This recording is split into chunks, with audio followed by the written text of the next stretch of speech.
Si Ayato ay isang pangit at kaawa-awa na loner na iniiwasan ng lahat na parang pandemya hanggang biglang naging pinakamalakas siya sa isang academy na puno ng mga overpowered na babae at dahan-dahang umakyat sa tuktok. Pagdating niya sa academy, napansin ni Ayato ang isang panyo na dahan-dahang lumilipad mula sa isang bintana sa mataas na gusali, kaya naisip niyang maging mabait at ibalik ito sa may-ari. Sa sobrang bilis biglang tumalon siya pataas sa ere at walang paanyaya o pag-iisip.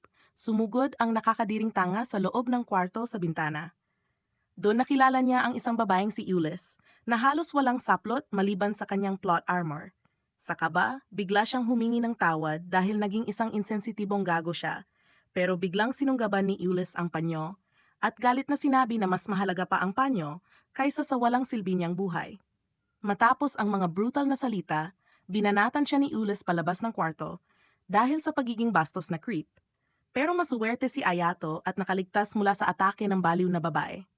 Nang makita ni Ulyss na nakaligtas si Ayato, lalo siyang nainis at hinamon siya sa isang duel dahil pumasok siya sa dorm ng babae at namboso habang siya ay nagbibihis. Sinubukan ni Ayato magpaliwanag at sinabi niyang bagong transfer lang siya at isang clueless na baguhan, pero hindi siya pinakinggan ni Ulyss at sinabing bilang bagong estudyante, hindi siya dapat gumagala na parang brain dead na tanga. Habang pilit na iniwasan ng duel, sinabi ni Ayato na wala pa siyang metal sword para lumaban. Pero biglang may random na tanga sa crowd na naghagis sa kanya ng espada at wala na siyang palusot, kaya nagsimula ang duel. Pareho nilang inactivate ang metal swords at simple lang ang patakaran. Sinumang makawasak ng school badge ng kalaban ng panalo. Mula sa umpisa, nagpakitang gilas si Ulyss gamit ang flashy moves at pinakawalan ng kanyang long-form attack na nagpadala ng apoy na espada kay Ayato. Nagawa niyang i-block ang ilan at nakaiwas sa iba, pero hindi siya binigyan ng pahinga dahil sinundan pa ito ng flaming spear attack ni Ulyss na napigilan niya. Pero tumilapon siya pabalik dahil sa impact. Nang makita ni Ulyss na nakaligtas pa rin si Ayato, naisip niyang baka hindi nga ito isang worthless na mahina gaya ng una niyang akala. Kaya tinaasan niya ang level ng atake at pinakawala ng Amaryllis, isang higanteng fireball. Walang pag-alinlangan sumugod si Ayato diretso sa naglalagablab na bola at sumabog ito biglang pagdating niya. Siguradong sigurado si Ulyss na walang paraan para mabuhay ang bastos na creep, pero laking gulat niya nang lumabas si Ayato na nagsummon ng Twin Dragons na nagpakalat ng pagsabog. Sa isang iglap, lumitaw si Ayato na walang galos at diretso siyang bumagsak sa ibabaw ni Ulyss, ginamit ang katawan niya bilang cushion.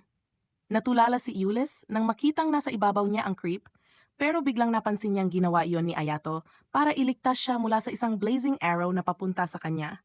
Pero na-realize din niya na sinamantala nito ang pagkakataon para dakmay ng kanyang mini boobage, dahilan para siya ay mamula sa hiya at magalit.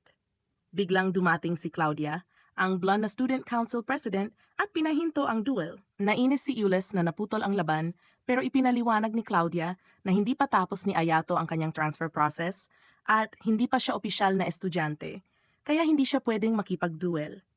Pagkatapos dinala ni Claudia si Ayato sa kanyang opisina para opisyal siyang I-welcome sa academy. Ipinaliwanag niya na bilang estudyante, ang tanging tungkulin niya ay manalo sa Battle of Supremacy, isang taunang kompetisyon ng mga estudyante mula sa buong mundo.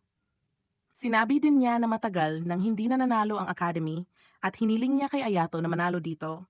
Ipinangako na kung mananalo siya ay pagkakalooban siya ng anumang kahilingan niya. Pero sinabi ni Ayato na wala siyang espesyal na hiling maliban sa gusto niyang umupo si Claudia sa mukha niya at ayusin ang pangit niyang itsura. Narinig ito ni Claudia at tinanong kung bakit pumasok pa siya sa academy.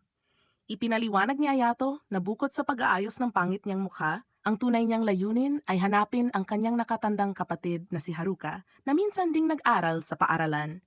Sinabi ni Claudia na based sa record, umalis na sa personal na dahilan ang kanyang ate at hindi kailanman sumali sa Battle of Supremacy. Kaya misteryo kung talagang nag-aral ba siya sa academy. Pagkatapos ibinigay ni Claudia kay Ayato ang kanyang weapon at bigla siyang yakap, ipinagdikit ang malalaking dibdib niya sa likod ni Ayato na ikinagulat ng binata. Kinabukasan ipinakilala si Ayato sa kanyang klase at pinaupo siya sa tabi ni Ulyss na ikinagalit nito. Sinubukan ni Ayato humingi ng tawad sa paghipo sa kanyang fun bags. Pero galit na umalis si Ulyss at sinabing pumunta siya sa impyerno, pero aminado siyang may utang na loob siya kay Ayato dahil iniligtas siya nito. Biglang may lumapit na random na pangit na si Yabuki at ipinakilala ang sarili bilang roommate ni Ayato. Ilang minuto ang lumipas at naglakad-lakad sila sa paaralan at tinanong ni Ayato kung bakit tinatawag na princess si Ulyss. Ipinaliwanag ni Yabuki na siya ay tunay na koronadang prinsesa mula sa isang European na monarkiya, kaya nagtataka si Ayato kung bakit naroon siya sa academy at nakikipaglaban sa mga commoners. Sinabi ni Yabuki na tanong iyon ng lahat at maraming estudyante na ang humamon sa kanya, pero lahat ay napahiya. Matapos ang usapan, ibinigay ni Ayato kay Yabuki ang espada na naihagis sa kanya noong laban nila ni Ulyss. Si Yabuki ay nagtanong kung paano nalaman ni Ayato na siya ang naghagis ng espada mula sa crowd, at sumagot si Ayato na masyado kasing nakakadiri ang mukha niya at walang sinumang makakalimot sa ganoong traumatizing na itsura. Biglang nakarinig sila ng mga boses sa malayo at nagpasya silang imbestigahan. Silip sa mga palumpong, nakita nila ang isang pangit na halimaw na si Lester na hinahamon si Ulyss sa isang duel. Hindi impressed si Ulyss at sinabi niyang paulit-ulit na niyang tinalo si Lester at wala siyang interes na sayangin ang lakas niya sa isang mahina. Pero determinado si Lester na lumaban kaya hinugot niya ang espada at pinilit ang laban. Naiinis si Ulyss at sinabing mas pipiliin pa niyang uminom ng ihi kaysa lumaban ulit sa kanya. Nang pilitin ni Lester, hawakan ang kamay niya at nalaglag ang kanyang panyo. Nawalan na siya ng pasensya at pinakawalan ang malalakas niyang apoy na ikinagulat ni Ayato sa galit niya. Tinanong niya si Lester kung ano ba talaga ang ipinaglalaban nito at sinabing may mahalaga siyang dapat gawin at para magawa iyon, kailangan niyang walisin ang buong torneo at tuparin ang kanyang wish. Pero biglang sumingit si Ayato at pinatigil ang laban, dahilan para umalis si Lester, nagalit at nagbanta na hindi siya susuko. Pagkatapos tinanong ni Ayato si Ulyss kung bakit siya nakikipaglaban sa academy gayong isa siyang prinsesa, at sinagot niya na para yon sa pera na ikinagulat ni Ayato. Ipinaliwanag pa niya na kailangan muna niyang masakop ang Phoenix Festa para matupad ang layunin niya. Tinanong ni Ayato kung nakahanap na ba siya ng partner para doon at natigilan si Ulyss. Dito na-realize ni Ayato na isa siyang loner na walang kaibigan. Sinimulan ni Ulyss magdahilan na hindi naman ibig sabihin na wala siyang kaibigan o ganon, pero alam ni Ayato na puro cap lang iyon. Ilang minuto ang lumipas tinanong siya ni Ayato kung maaari ba siyang ipasyal sa academy minsan at pumayag naman siya.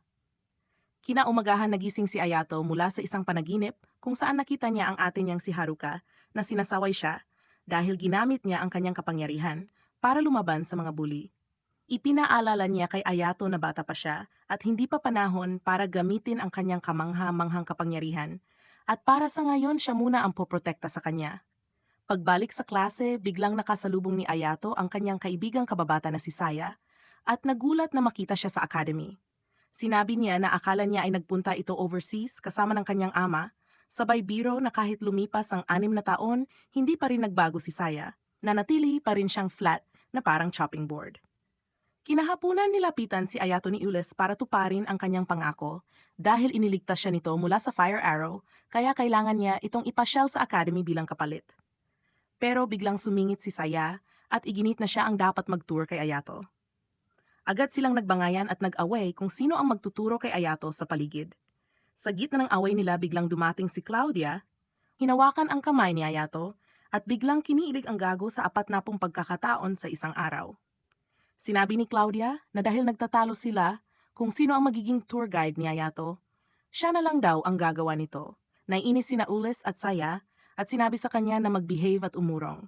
Ngumiti si Claudia at umatras pero pinaalala kay Ayato na ngayong araw ang weapon selection at kung gusto niyang gamitin ang sandata na minsang ginamit ng kanyang ate sa academy, kailangan niyang sumailalim sa compatibility test.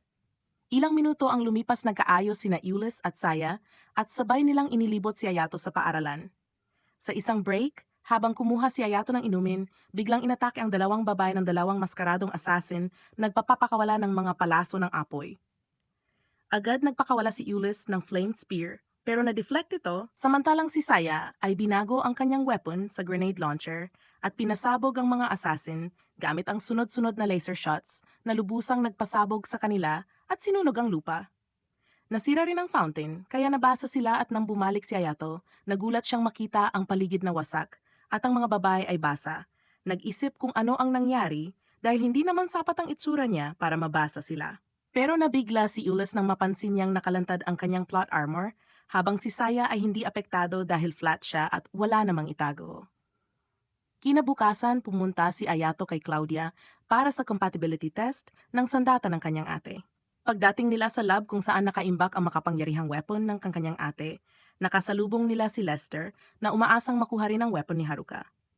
Nagsimula ang test at ipinaliwanag ni Claudia na susukatin ng system ang compatibility ng user sa Orgaluces, ang legendary weapon. Kung ang score ay higit sa 80%, maaari itong gamitin. Unang sumubok si Lester at nang hawakan niya ang Orgaluces, bigla itong nag-activate bilang higanting espada na kayang maghati ng langit. Pero binigyan lang siya ng system ng 32%. Galit na galit si Lester at pinilit-pilitin ang espada na tanggapin siya. Pero kahit ilang beses niyang subukan, patuloy siyang tinatanggihan ng Orgaluces. Dahil sa paulit-ulit niyang tangka, nag-overheat ang weapon at nag-malfunction at muntik pang atakihin si Ayato. Pero bago pa siya masaksak, nasalo ito ni Ayato sa ere at pinukpok sa lupa, dahilan para bumalik sa normal ang Orgaluces. Agad binigyan siya ng system ng 77% compatibility score. Nagpapatunay na siya ang karapat dapat gumamit ng espada. Kinagabihan pumunta si Ayato sa silid ni Claudia matapos siyang imbitahan nito at pagpasok niya nadatnan niya itong nakasuot ng manipis na damit. Nakita ni Ayato na lantad ang mga plot ni Claudia at sandaling natigil ang utak niya. Pagkatapos, dinala siya ni Claudia sa kanyang silid at ibinunyag na tinawag niya si Ayato para humingi ng pabor. Tinanong ni Ayato kung ano ang kailangan niya at ipinaliwanag ni Claudia na ang mga estudyante ng academy na lalaban sa susunod na Phoenix competition ay misteryosong inaatake at napipilitang umatras dahil sa malulubang sugat. Doon lang kumonekta ang dalawang brain cells ni Ayato at naisip niyang posibleng ang parehong mga assassin na umatake kay Ulyss ang nasa likod din ng mga ito. Tinanong niya kung may mga pinaghihinalaan at sinabi ni Claudia na ang disciplinary committee ay may matibay na hinala kay Lester at sa isang random student na si Randy. Pagkatapos ipinahayag ni Claudia ang tunay na pabor, gusto niyang manatiling malapit si Ayato kay Ulyss dahil baka hindi na niya kayanin kung muling atakihin. Dagdag pa ni Claudia, si Ayato lang ang nakalusot sa emosyonal na pader ni Ulyss, kaya siya ang pinakamainam para sa trabaho. Pagkatapos humingi pa siya ng mas malaswang pabor, sinabing bilang gantimpala gusto rin niyang patuluin siya ni Ayato, kaya inakyat niya ito. Pinisil ang kamay niya sa kanyang malalambot na pillows at pinilit siyang maglaro, pero nakaraos na ang gago sa kamay pa lang kaya wala na siyang interes. Kinaumagahan ipinasyal ni Ulyss si Ayato sa lungsod at habang kumakain sila ng tanghalian, biglang dumating si Lester at hinamon siya ulit. Nainis si Ayato at sinabihang tigilan na niyang habulin ang laban at mas mabuting ayusin muna ang nakakasulasok niyang mukha.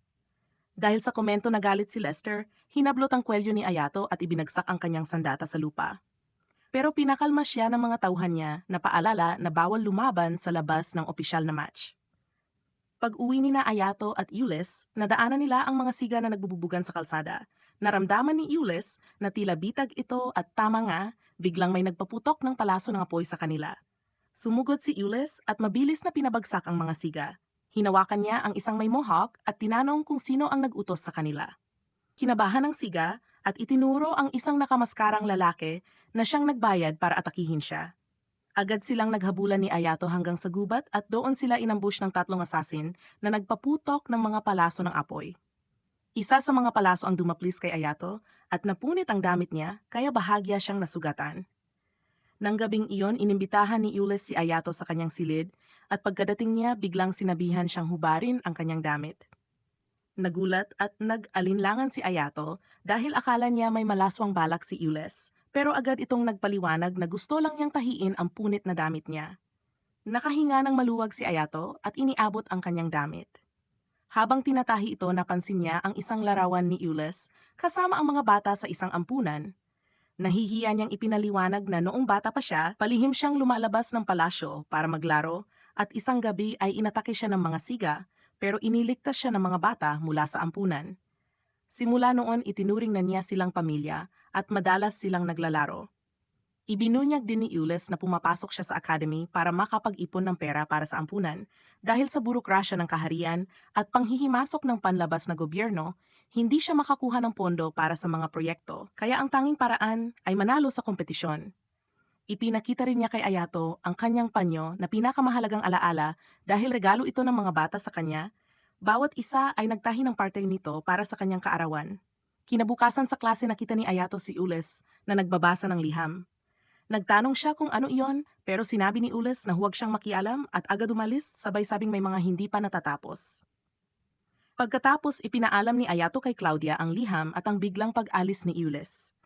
Nag-alala si Claudia at sinabi na maaring galing iyon sa mga asasin na nagbabalak pumatay kay Ules. Hindi na nagpatumpik-tumpik si Ayato at dali-daling umalis para sundan siya. Habang tumatakbo siya, ibinato ni Claudia ang metal sword ng kanyang ate para magamit niya. Samantala nakarating na si Ules sa lugar na itinuro sa liham at laking gulat niyang malaman na ang mastermind pala ng mga assassin ay si Norman na isa ring estudyante ng academy. Sa sobrang pangit ng mukha niya, hindi napigilan ni Ules na magtaka kung bakit ganon ang itsura niya. Walang pakialam si Norman at inalok siya ng kasunduan kung aatras siya sa Phoenix competition, ililigtas niya ang buhay niya. Pero kontra si Ules at inalok siya ng kapalit, ang tapusin ang walang silbi niyang buhay para magdala ng saya sa mundo. Biglang dumating si Lester na nalinlang ni Norman na inakala niyang tinanggap ni Ules ang hamon niya. Agad ipinaliwanag ni Ules sa tanga na naloko lang siya at si Norman ay nagtatrabaho para sa ibang academy at siyang may pakana sa lahat ng atake sa mga estudyante. Dahil sa matinding galit sa pagtataksil, nanumpa si Lester na ipapadala niya si Norman diretso sa kabilang buhay, kaya hinugot niya ang kanyang thorax at sumugod. Pero biglang humarang ang isang nakatalukbong na nilalang at pinigilan ang kanyang atake. Nakita ni Ayato na lantad ang mga plot ni Claudia at sandaling natigil ang utak niya. Pagkatapos dinala siya ni Claudia sa kanyang silid at ibinunyag na tinawag niya si Ayato para humingi ng pabor. Tinanong ni Ayato kung ano ang kailangan niya at ipinaliwanag ni Claudia na ang mga estudyante ng academy na lalaban sa susunod na Phoenix competition ay misteryosong inaatake at napipilitang umatras dahil sa malulubang sugat.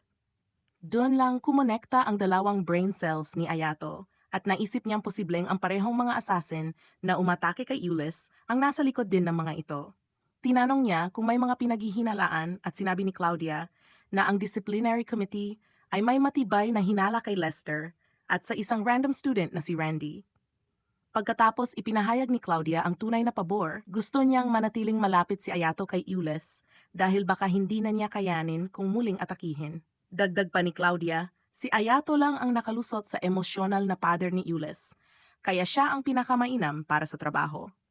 Pagkatapos humingi pa siya ng mas malaswang pabor, sinabing bilang gantimpala gusto rin niyang patuluyin siya ni Ayato, kaya inakyat niya ito.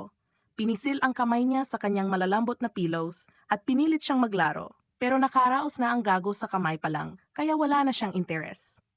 Kinaumagahan ipinasyal ni Ules si Ayato sa lungsod at habang kumakain sila ng tanghalian, biglang dumating si Lester at hinamon siya ulit. Naiinis si Ayato at sinabihang tigilan na niyang habulin ang laban at mas mabuting ayusin muna ang nakakasulasok niyang mukha. Dahil sa komento nagalit si Lester, hinablot ang kwelyo ni Ayato at ibinagsak ang kanyang sandata sa lupa. Pero pinakalma siya ng mga tauhan niya na paalala na bawal lumaban sa labas ng opisyal na match. Pag-uwi ni na Ayato at Ules, nadaanan nila ang mga siga na nagbubugbugan sa kalsada. Naramdaman ni Ules na tila bitag ito at tamanga, biglang may nagpaputok ng palaso ng apoy sa kanila. Sumugod si Ules at mabilis na pinabagsak ang mga siga. Hinawakan niya ang isang may mohawk at tinanong kung sino ang nag-utos sa kanila. Kinabahan ang siga at itinuro ang isang nakamaskarang lalaki na siyang nagbayad para atakihin siya. Agad silang naghabulan ni Ayato hanggang sa gubat at doon sila inambush ng tatlong assassin na nagpaputok ng mga palaso ng apoy. Isa sa mga palaso ang dumaplis kay Ayato at napunit ang damit niya kaya bahagya siyang nasugatan. Nang gabing iyon inimbitahan ni Ules si Ayato sa kanyang silid at pagkadating niya biglang sinabihan siyang hubarin ang kanyang damit. Nagulat at nag-alinlangan si Ayato dahil akala niya may malaswang balak si Ules, pero agad itong nagpaliwanag na gusto lang niyang tahiin ang punit na damit niya. Nakahinga ng maluwag si Ayato at iniabot ang kanyang damit. Habang tinatahi ito, napansin niya ang isang larawan ni Ules kasama ang mga bata sa isang ampunan. Nahihiya niyang ipinaliwanag na nung bata pa siya, palihim siyang lumalabas ng palasyo para maglaro at isang gabi ay inatake siya ng mga siga, pero iniligtas siya ng mga bata mula sa ampunan. Simula noon, itinuring na niya silang pamilya at madalas silang naglalaro. Ibinunyag din ni Ules na pumapasok siya sa academy para makapag-ipon ng pera para sa ampunan. Dahil sa burokrasya ng kaharian at panghihimasok ng panlabas na gobyerno, hindi siya makakuha ng pondo para sa mga proyekto. Kaya ang tanging paraan ay manalo sa kompetisyon. Ipinakita rin niya kay Ayato ang kanyang panyo na pinakamahalagang alaala dahil regalo ito ng mga bata sa kanya. Bawat isa ay nagtahi ng parte nito para sa kanyang kaarawan. Kinabukasan sa klase nakita ni Ayato si Ulyss na nagbabasa ng liham. Nagtanong siya kung ano iyon, pero sinabi ni Ulyss na huwag siyang makialam at agad umalis sabay sabing may mga hindi pa natatapos. Pagkatapos ipinaalam ni Ayato kay Claudia ang liham at ang biglang pag-alis ni Ulyss. Nag-alala si Claudia at sinabi na maaring galing iyon sa mga assassin na nagbabalak pumatay kay Ulyss. Hindi na nagpatumpik-tumpik si Ayato at dali-daling umalis para sundan siya. Habang tumatakbo siya, ibinato ni Claudia ang metal sword ng kanyang ate para magamit niya. Samantala, nakarating na si Ulyss sa lugar na itinuro sa liham at laking gulat niyang malaman na ang mastermind pala ng mga assassin ay si Norman na isa ring estudyante ng academy. Sa sobrang pangit ng mukha niya, hindi napigilan ni Ulyss na magtaka kung bakit gano'n ang itsura niya. Walang pakialam si Norman at inalok siya ng kasunduan kung atras siya sa Phoenix competition, ililigtas niya ang buhay niya. Pero kontra si Ulyss at inalok siya ng kapalit ang tapusin ang walang silbi niyang buhay para magdala ng saya sa mundo. Biglang dumating si Lester na nalinlang ni Norman na inakala niyang tinanggap ni Ulyss ang hamon niya. Agad ipinaliwanag ni Ulyss sa tanga na naloko lang siya at si Norman ay nagtatrabaho para sa ibang academy at siyang may pakana sa lahat ng atake sa mga estudyante. Dahil sa matinding galit sa pagtataksil, nanumpa si Lester na ipapadala niya si Norman diretso sa kabilang buhay, kaya hinugot niya ang kanyang thorax at sumugod, pero biglang humarang ang isang nakatalukpong na nilalang at pinigilan ang kanyang atake. Sa isang kumpas ng daliri ni Norman, biglang nag-transform ang dalawang tauhang walang mukha at naging mga nakakatakot na automated killer robots. Nalagay sa alanganin si Lester at inilabas niya ang ultimate attack niya, pero mahina at walang epekto sa mga robot. Nagsummon pa si Norman ng mas marami at tuluyan ng nalulupig si Lester. Nakita ni Ulyss ang lumalalang sitwasyon, kaya pinalabas niya ang kanyang fire vortex at napatumba ang ilan sa kanila. Pero masyado silang marami kaya mabilis siyang tinamaan sa hita at ipinako sa pader. Lumapit si Norman at tinorment siya. Pilit siyang pinapasuko sa Phoenix competition. Nang tumanggi siya, inutusan ni Norman ang kanyang mga robot na tapusin na siya. Sa huling segundo dumating si Ayato at nailigtas si Ulyss mula sa tiyak na kamatayan. Pero imbes na magpasalamat, pinagalitan pa siya ni Ulyss at sinabing hindi niya kailangan ang tulong niya at wala siyang kinalaman sa laban. Walang takot si Ayato at sagot niyan ang pagprotekta sa kanya ay misyon ng kanyang buhay. Habang nagtatalo sila, pinalabas ni Norman ang kanyang mga robot at tinakot silang gagawin silang fish bait.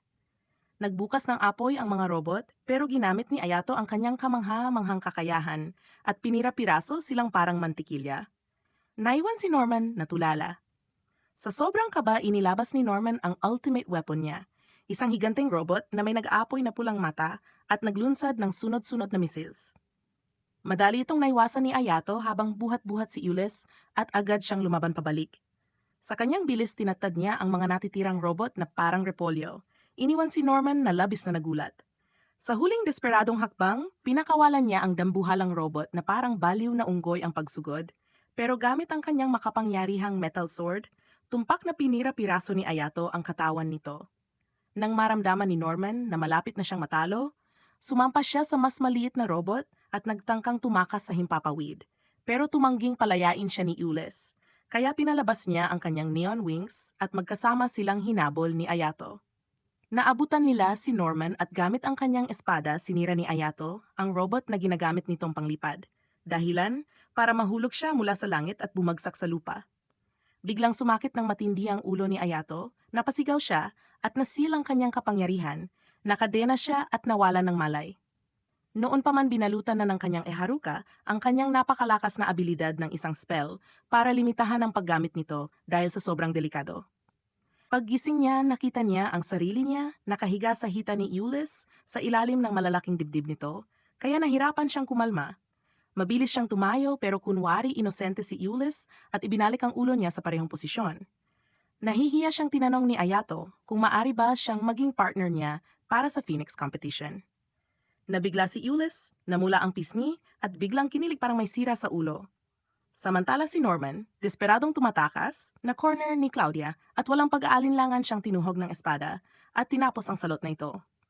Ilang sandali lang, nagtipon ng konseho ng mga paaralan na may kinatawan mula sa bawat academy. Ang pulong ay nakatutok sa pagtutulungan ng Sado Academy at Alakin Academy para makabuo ng bagong uri ng security robot. Kinabukasan nahuli si Ayato sa training nila ni Aulis at nagmamadaling pumunta sa lugar. Sa daan aksidente niyang nabangga si Karen na may puting buhok at napahiga ito sa lupa.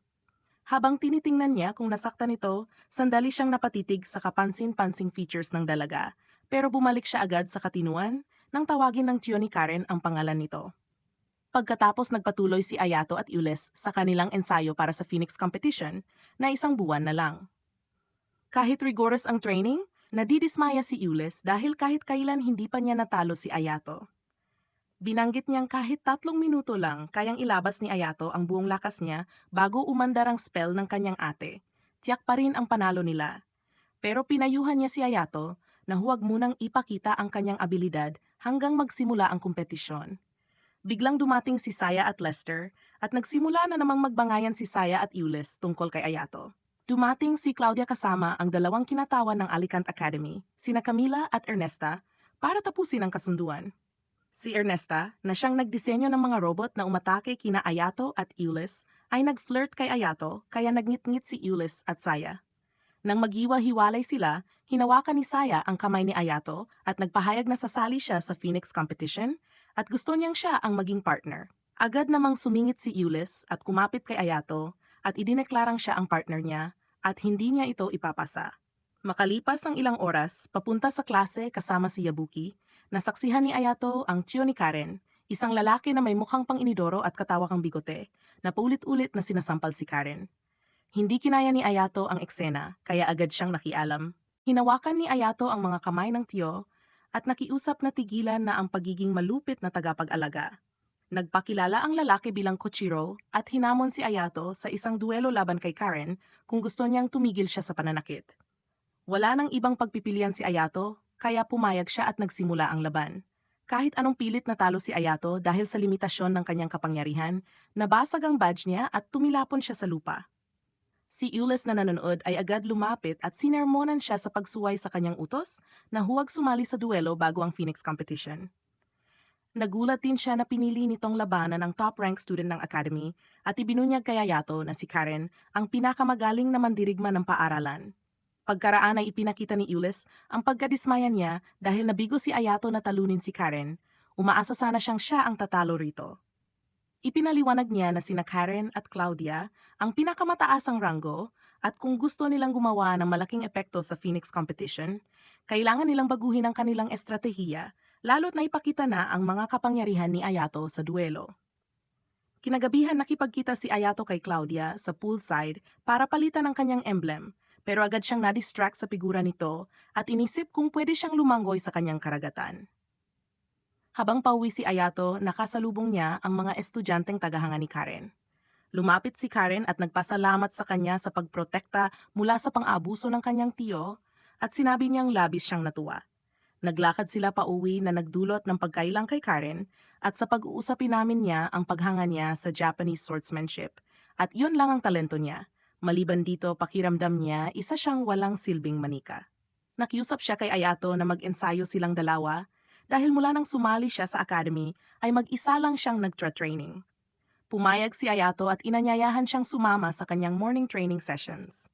Pagkatapos magpaalam kay Karen, biglang sumulpot si Saya at tinakil siya. Muling kinumbinsi si Ayato na maging partner niya sa Phoenix competition. Pero tumanggi si Ayato at sinabing mas gugustuhin pa niyang makipag-partner sa isang surfboard. Nalungkot si Saya at nagreklamo sa kanyang kaplastikan at malas. Samantala sa Alicant Academy, ginising ni Camila si Ernesta at sinabi na magsisimula na ang plano para atakihin sina Ayato at Karen. Kinagabihan habang nag-jogging sina Ayato at Karen sa foggy night training nila, bigla silang nakaramdam ng kakaiba sa hamog at inatake ng draconic fiends. Hinugot ni Ayato ang kanyang metal sword at naputol niya ang kamay ng isa, pero napansin niyang nag-regenerate ang mga ito at halos hindi mapatay. Kahit ilang beses niyang tinaga, bumabalik pa rin. Si Karen ang nakahula na ang sikreto ay nasa kanilang course, kaya isa-isa niyang hiniwa ang mga fins hanggang tuluyan niyang masira ang course at umatras ang natitira. Nang akala nilang tapos na ang panganib, biglang umatake ulit ang mga fins gamit ang nag-aapoy na apoy. Iniwasan ni Ayato ang mga sunod-sunod na atake, pero biglang bumigay ang lupa at muntik na siyang mahulog sa madilim na bangin. Nahawakan siya ni Karen pero kulang ang lakas niya, kaya pareho silang nahulog sa kailaliman. Habang kumakapit si Karen kay Ayato, napadikit ang dibdib nito sa kanya dahil hindi siya marunong lumangoy.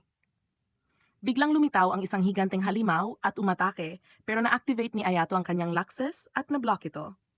Tumigil saglit ang halimaw na parang commercial break para makapag-usap sila. Sinabi ni Karen na hiwalay na lang siya kay Ayato kung sagabal lang siya at ayaw niyang may magsakripisyo para sa isang walang kwentang katulad niya. Pero pinatigil siya ni Ayato at binigyan ng motivational quote na narinig niya sa isang TED Talk. Sinabi niyang maniwala lang ito sa kanya at agad niyang pinutol ang isang haligi para may matungtungan si Karen habang siya ang humarap sa dragon. Sumugod ulit ang halimaw at mabilis na sinalubong ni Ayato ng makapangyarihang tagasalig pero agad itong nag-regenerate. Habang inoobserbahan ng dragon, tinanong ni Ayato si Karen kung saan niya tingin nasa core nito, pero sabi niya, mukhang gumagalaw ito sa loob ng katawan. Kaya pinili ni Ayato na ilabas ang kanyang prana kahit walang laxes na nakayanang tiisin ito noon. Agad niyang pinagana at pinalakas ang kanyang sandata, sumugod sa halimaw na nagbagsak ng apoy, iniwasan lahat at sa huli naputol niya sa dalawa ang halimaw kasama ang core nito. Pagkatapos nakaramdam siya ng matinding panghihina at umupo silang dalawa para maghintay ng saklolo. Tinanong siya ni Ayato kung bakit siya lumalaban dito at sinabi ni Karen na gusto niyang iligtas ang kanyang ama na nakakulong bilang kriminal matapos pumatay ng isang tao sa sariling depensa. Dagdag pa niya sinabi ng kanyang tiyo na isa lang ang paraan para mailigtas siya at iyon ang dahilan kaya siya sumali sa Asterisk at kailangan niyang sundin lahat ng utos kung gusto niyang mailigtas ang kanyang ama. Pero sinabi ni Ayato na mali ang landas na tinatahak niya dahil namumuhay siya base sa kagustuhan ng kanyang tiyo. Sagot niya hindi niya kayang mag-isa, pero hinaplos siya ni Ayato sa ulo at sinabing hindi siya nag-iisa. Pagkatapos may ligtas sila pumunta si Karen sa kanyang tiyo para sabihin ang tungkol kay Ayato, pero sinabi ng tiyo niya na lumayo siya sa lalaking iyon. Tumanggi si Karen at sinabing itinuro sa kanya ni Ayato ang isang napakalagang aral at naniniwala siyang marami pa siyang matututuhan mula sa kanya. Sinabi ng tanga niyang tiyo na dapat gawin niya ang lahat ng inuutos nito. Pero tumutol si Karen kaya sinampal siya. Nanatili siyang matatag at nang susubukan pa siyang saktan muli ng kanyang tiyo, pinigilan niya ito at sinabi na tapos na siya sa lahat ng iyon. Kinabukasan nagharap si Karen at Ayato sa isang friendly duel. Nagsimula ang laban sa matitinding palitan at matapos ang ilang iwas at atake na hanap ng pagkakataon si Karen at umatake pero na-deactivate ang espada niya sa proseso. Agad siyang lumipat sa sibat at nagpatuloy sa laban. Pagkatapos ay gumamit siya ng mga daga pero natanggal din ito ni Karen at nang sumugod siya, akala palo na siya pero biglang hinawakan siya ni Ayato at ibinagsak sa lupa gamit ang grappling technique kaya nanalo si Ayato. Pagkatapos nito, sinabi ni Karen kay Ayato na gusto niyang sumama sa kanyang mga training session at pumayag si Ayato. Pero biglang lumitaw ang tiyo ni Karen at sinisi siya dahil natalo siya sa isang pangit na tulad ni Ayato. Tinangka siyang saktan pero hinarangan siya ni Ayato. Nagbanta itong ilalabas ang lahat ng kasalanan ng kanyang ama. Pero pinatigil siya ni Claudia at tinakot na siya mismo ang gagalaw laban sa kanya. Kaya umalis itong kahiyahiya at sa pag-alis niya nagpasalamat si Karen kay Ayato sa lahat ng ginawa nito para sa kanya. Dahil kung wala siya hindi siya makakarating sa Asterisk at hindi rin niya makikilala ang mga kahanga-hangang taong ito. Kinabukasan nagsanay si Karen at Tefren. Saya bilang tag-partners pero sobrang pangit ng unang performance nila kaya nalungkot si Saya. Habang kumakain sila sa cafe may lumapit na estudyante at humingi ng autograph kay Ayato dahil bigla siyang sumikat matapos talunin ang rank 1 na si Karen.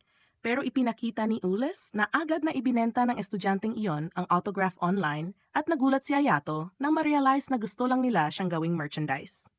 Sa patuloy na usapan sinabi niya kina Saya at Karen na nagulat siya nang sabihin nilang sasali sila bilang team sa Phoenix. Ipinaliwanag ni Saya na determinado siyang talunin ang babaeng uminsulto sa armas ng kanyang ama at para magawa iyon, kailangan niya ng tag partner sa Phoenix. Tinukso sila ni Ulis na siguradong mabibigo sila sa pabigla-biglang desisyon na iyon. Pero sinagot siya ni Saya na noong huli silang nag-check ganun din sila ni Ayato ang nagpartner. Depensa ni Ulis na mas maganda pa rin ang teamwork nila kaysa kina Saya at Karen. Kalma namang sinabi ni Ayato na magaling silang dalawa pero kailangan pa nilang ayusin ang kanilang synchronization. Dahil dito tumayo si Saya at inanyayahan si Karen na lumiban muna sila sa susunod na training at palakasin muna ang kanilang samahan. Kinabukasan, magkasama silang nag-ikot sa lungsod para maghanap ng regalo sa kaarawan ng ama ni Saya, pero wala silang makita na bagay dito. Naisip ni Saya na baril na lang ang bilhin dahil baliwan itong siyentipiko at mahilig gumawa ng armas. Pumunta sila sa black market at nakakita ng perpektong baril na magagamit sa eksperimento ng kanyang ama. Pagkatapos tinanong ni Saya si Karen kung ano rin ang gusto niyang gawin at nahihiyang sinabi ni Karen na gusto niyang matutong lumangoy. Sa swimming pool, tinuruan siya ni Saya ng ilang swimming lessons bago umalis para bumili ng inumin. Pero habang nagsasanay si Karen, aksidente siyang bumangga sa isang babae na may headphones. Nagalit ang babae at sinigawan siya. Pero nang makilala nitong si Karen ang bumangga, ang rank 1 sa listahan, agad itong kumalma at tinanong kung bakit siya nabangga. Ipinaliwanag ni Karen na hindi pa siya marunong lumangoy nang husto na ikinagulat ng babae at sinimulan siyang kutyain. Nakita ito ni Saya mula sa malayo at tinaponan niya ng floater ang bibig ng babae bago pa niya lalo kutyain si Karen kaya nagalit ito. Nagpakilala ang babaeng iyon bilang Violet at nagyabang bago hinamon si Saya sa isang duelo. Tinanggap agad ni Saya at pag nagsimula pa lang ng laban, agad niyang tinawag ang kanyang overpowered cannon at winasak si Violet sa isang tira kaya panalo na agad. Pagkatapos nito, sinabi ni Saya kay Karen na kailangan niyang maging mas matapang, pero sagot ni Karen na kasalanan niyang bumangga kay Violet, tinutol siya ni Saya, at sinabing hindi dapat iyon dahilan para kutsain siya, lalo na humingi na siya ng paumanhin. Doon inamin ni Karen na siguro dahil sanay na siya sa laging pang-aapi ng kanyang tiyo. Kaya sabi ni Saya, kailangan niyang ayusin iyon at magkaroon ng pride sa sarili na nagpaiyak ng kaunti kay Karen. Nagpasya siyang tanungin si Saya kung bakit siya ang pinili nitong maging tag-partner. At sinabi ni Saya na bukod sa ibang dahilan pinakamalaki ay dahil pareho sila ng estilo ng swordsmanship ni Ayato na ikinagulat ni Karen. Kinabukasan nagsanay silang muli at sa pagkakataong ito napakaganda ng performance nila na ikinagulat ni Ulis kung paano nila nagawa iyon sa loob lang ng isang araw. Agad niyang pinabagsak sa lupa si Fatso at nang sinubukan ni Lester, na samantalahin ang pagkataon, agad siyang pinigilan ni Irene gamit ang gravity na nakapaligid sa kanya kaya hirap siyang gumalaw. Nilapitan niya si Fatso at tinanong kung susuko na, pero tumanggi si bro kaya lalo pa niya itong diniin hanggang mawala ng malay. Samantala, nakayanan ni Lester ang hatak ng gravity at pinakawala ng ultimate attack niya kay Irene, kaya natumba siya. Lumapit si Irene kay Priscilla at humingi ng dugo, agad itong gumaling dahil isa siyang regenerative o tao na may kakayahang mag-self-heal. Biglang lumakas ang abilidad ni Irene at pinakawalan ang mas malakas na atake na nagpahina kay Lester hanggang sa sumuko siya. Napatulala si Ayato habang nanonood dahil malaki ang posibilidad na siya rin ay matulad dito sa hinaharap. Ilang rounds pa ay nakapasok si Ayato sa finals at habang binabati siya ni Claudia sa pamamagitan ng pagpahawak sa kanyang heavenly pillows, bigla siyang nakatanggap ng tawag mula kay Kirin na nagsasabing nawawala si Saya. Agad siyang nagpaalam sa shorty na nangungulit at tumakbo para salubungin si Kirin. Pero sa daan nakita niya si Priscilla na hinahabol ng ilang hooligans, kaya tinulungan muna niya itong makaligtas. Nang tanungin niya kung ano ang problema, sagot niya hinahabol siya dahil nagdulot ng gulo ang kanyang kapatid na si Irene sa kasino ilang araw na ang nakalipas. Ipinagtanggol niyang huwag isipin si Irene bilang isang bad bitch na low-quality wifey material at sinabi niyang paparating na rin ito para iligtas siya. Biglang lumitaw si Irene at inatake si Ayato, akala siya ang nanggugulo, pero pinigilan siya ni Priscilla at sinabing siya ang nagligtas. Hindi siya agad naniwala at sinabing walang rason si Ayato para sagipin ang kanyang mga kaaway, pero iginiit ni Priscilla na magpigil. Nang tanungin ni Irene kung bakit nandoon si Ayato, sinabi nitong hinahanap niya ang nawawalang kaibigan, kaya siya nahihiya at umamin na may utang na loob siya. Ipinakita niya ang fixtures ng susunod na laban na ikinagulat ni Ayato. Pagkatapos, sumugot si Irene sa hideout ni Dirk para kumprontahin siya sa pagbibigay panganib kay Priscilla, kahit nangako itong poprotektahan siya. Sagot ni Dirk, may mga bagay na wala sa kanyang control at regenerative naman si Priscilla. Kaya sino ang may pakialam kung magasgas siya? Dahil dito nagalit si Irene at inattack siya gamit ang Grady Sight, pero nag-activate ng barrier si Dirk, kaya hindi siya nauna live. Ipinahayag niya na may utang na siya kay Ayato dahil iniligtas nito ang kanyang kapatid at ito raw ay minus 1,000 points sa kanyang aura. Pagkaalis ni Irene, ipinatawag ni Dirk si Corona para magbasa tungkol sa laban ni Irene at Ayato. Agad itong nagbigay ng sagot na panalo sina Irene at Priscilla, kaya kinailangan maghanda si Dirk at tumawag sa 7th Golden Eye. Samantala sinabi ni Ayato kay Ulis na inimbitahan siyang mag-dinner kasama sina Irene at Priscilla, na kunwari nagpapasalamat sa mas pribado at intimate na paraan. Para kay Ulis ito ay katawa-tawa kaya nagpumilit siyang sumama. Sa hapunan nabanggit ni Irene na nagsugal siya dahil kailangan niya ng malaking pera at ito ang pumukaw ng kuryosidad ni Ulis, kaya tinanong niya bakit hindi na lang siya kumita sa pamamagitan ng festa. Biglang umalis si Priscilla sa mesa at sinamantala ni Irene ang pagkakataon para ipaliwanag ang sitwasyon. Sinabi niyang matagal na siyang umutang kay Dirk at bahagi ng kasunduan ang pagbabawal na sumali sa festa o bayaran siya gamit ang premyo. Agad naisip ni Ulis na may ibang motibo si Irene at nang tanungin niya ito, inamin niyang inutusan siya ni Dirk na sirain si Ayato. Nagulat silang lahat at agad nagtanong si Ulis kung bakit si Ayato ang target. Ipinaliwanag ni Irene na nakita ni Dirk ang Luke's weapon ni Ayato bilang banta at gusto niya itong alisin bago maging problema.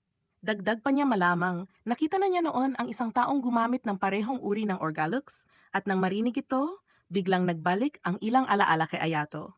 Nagtanong siya kung bakit sinasabi ni Irene ang mga bagay na ito at sagot niya dahil gusto niyang bayaran ng utang na loob sa pagligtas ni Ayato sa kanyang kapatid at maibsan ang guilt bago sila tuluyang magharap.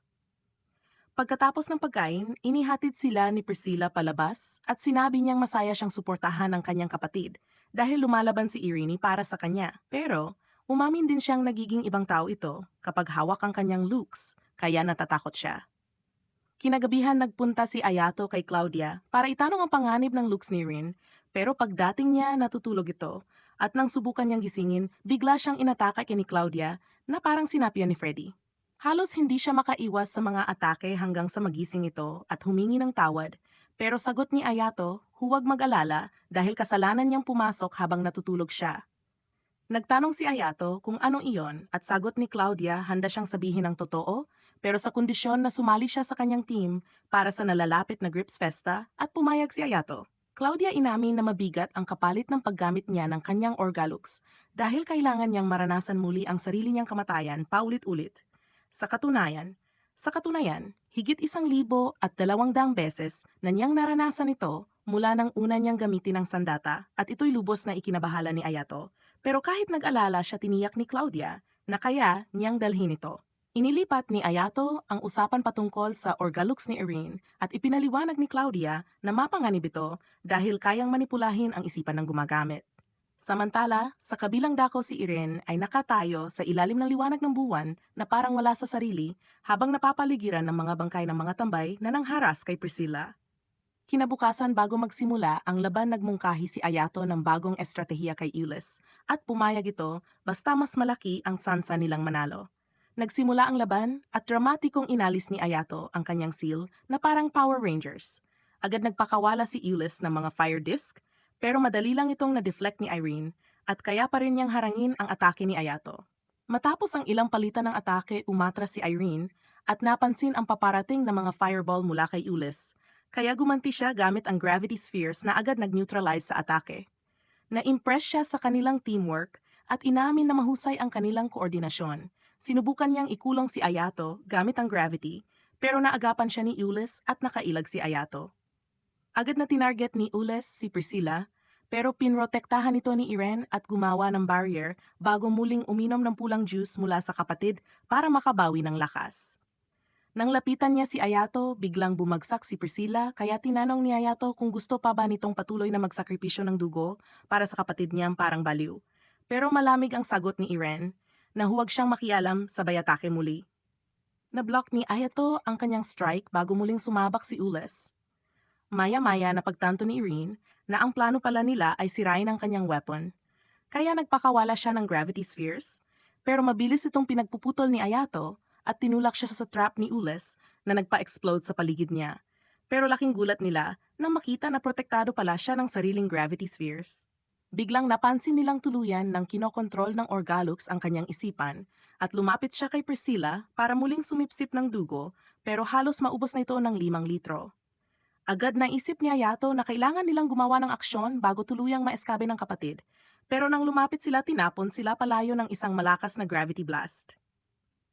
Kahit ganoon sumugot pa rin si Ayato at sinubukang kausapin si Irin na bawiin ang kontrol at huwag hayaang ang kasakiman sa kapangyarihan ang magdulot ng pagkasawi ng bagay na mahalaga sa kanya. Sandali siyang naapektuhan pero agad muling nanaig ang Orgalux. Sa huling galaw pinakawalan ni Ayato ang buong prana niya at sinugot si Irin. Nabitawan nito ang Gradiscythe at sa wakas nawasak ni Ayato ang sandata kaya bumalik si Irin sa sarili at nawalan ng malay. Idineklara silang panalo, pero bumagsak si Ayato sa sobrang pagod at dito napagtanto ng lahat ng nanood na may limiter ang kanyang kakayahan. Hindi nagtagal nagkamalay si Priscilla sa ospital matapos halos maubusan ng dugo. Humingi ng tawad si Irene sa kapatid dahil hinayaan niyang lamunin siya ng Orgalux. Pero tiniyak ni Priscilla na wala siyang galit at nais niyang maging mas malakas para makipaglaban sa tabi niya imbes na lagi na lang protektahan. Samantala sa waiting room nagising si Ayato at sinabi kay Ules na huwag mag-alala dahil makakabawi siya bago ang susunod na laban, pero hindi ito kumbinsido at pinaalala na mas dapat siyang umasa sa kanya dahil sila ay isang team. Biglang dumating sina Claudia, Saya at Karen na parang mga langaw at sabay-sabay na dumidikit kay Ayato. Hinatak ni Saya ang mukha niya sa kanyang flat chest at sinabing siya ang mag-aalaga dito. Agad din siyang sinunggaban ni Karen at halos malunod siya sa kanyang maliit na melons, pero agad siyang hinila ni Ules palayo at pinagsabihan silang maghanda na lang para sa kani-kanilang laban. Pero si Claudia, mapang-akit na nagpumilit na siya ang mag-alaga dahil wala naman siyang match na isipin. Sa huli nakawala si Ayato bago siya tuluyang mapunta sa Nirvana dahil sa sobrang plot at pinilit ipakita na maayos ang lagay niya. Sa labas naman si Yabuki ay natatawa sa sarili habang nainggit na sana siya ang may ganitong access sa plot. Pero malas niya na isa siyang walang silbi na may mukha ng troll. Ano kaya ang susunod na hamon para kaya to? Kung gusto niyo pa ng next part, mag-comment lang ng harem, pindutin ang like button kung mahal niyo ang recap na ito, at mag-subscribe para sa mas marami pang legendary plot adventures.